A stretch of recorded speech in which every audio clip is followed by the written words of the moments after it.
मेरे प्यारे भक्तों, कभी आपने सोचा है एक साधारण सा आमला कैसे भगवान का प्रिय बन गया?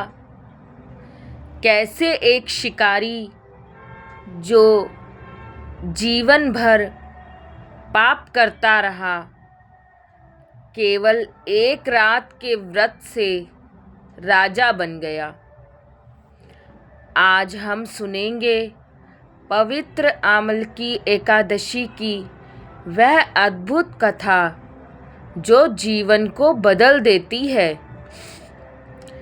यह केवल एक व्रत नहीं, यह आत्मा को शुद्ध करने का दिन है।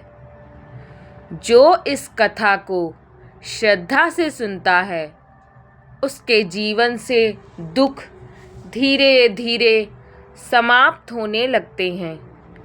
आमलकी एकादशी फाल्गुन मास की शुक्ल पक्ष की एकादशी को आती है। यह होली से पहले की अत्यंत पुण्यदायी एकादशी मानी जाती है। शास्त्रों में कहा गया है, इस दिन आंवले के वृक्ष में स्वयं भगवान विष्णु का वास होता है। भगवान विष्णु इस दिन विशेष रूप से भक्तों पर कृपा करते हैं।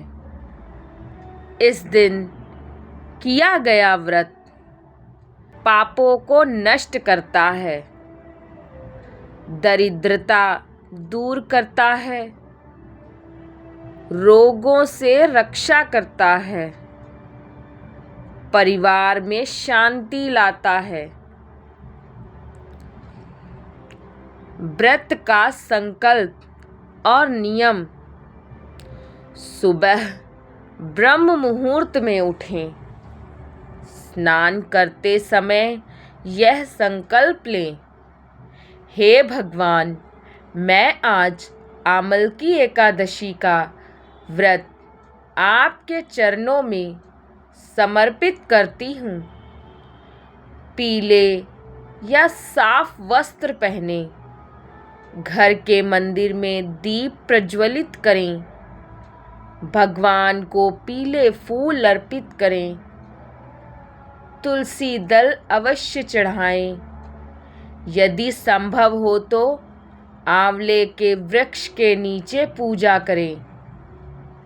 यदि वृक्ष उपलब्ध ना हो तो आंवले का फल भगवान के सामने रखें और इस मंत्र का जाप 108 बार करें। ओम नमो भगवते वासुदेवाय। ओम नमो भगवते वासुदेवाय। ओम नमो भगवते वासुदेवाय। ओम नमो भगवते वासुदेवाय। ओम नमो भगवते वासुदेवाय। इस मंत्र का 108 बार जप करें। अब हम आपको आमलकी एकादशी की एक बहुत ही प्राचीन कथा सुनाते हैं। प्राचीन काल की बात है। बैकुंठ के निकट स्थित एक सुंदर नगर था। उस नगर का नाम था वैदिशा। वहाँ के राजा थे चित्ररथ। राजा अत्यंत धर्मात्मा थे। उनके राज्य में चोरी नहीं होती थी, झूठ नहीं बोला जाता था, हर घर में भक्ति थी। एक दिन फाल्गुन शुक्ल एकादशी आई। राजा ने घोषणा की, आज कोई अन्न ग्रहण नहीं करेगा, सभी भगवान की पूजा करेंगे। नगर के बाहर एक विशाल आंवले का वृक्ष था। वह वृक्ष इतना विशाल था कि उसकी छाया में सैकड़ों लोग बैठ सकते थे। राजा, रानी, मंत्री, सैनिक, ब्राह्मण सब वहाँ एकत्र हुए। दीप जलाए गए, भजन गूंजने लगे, वातावरण भक्तिमय हो गया। उसी समय एक शिकारी वहाँ आ पहुँचा। वह थका हुआ था, भूख से व्याकुल था। उसने सोचा, जब तक ये लोग पूजा कर रहे हैं, मैं यहीं विश्राम कर लेता हूँ। वह बैठ गया। पूरी रात भजन चलता रहा। शिकारी जागता रहा।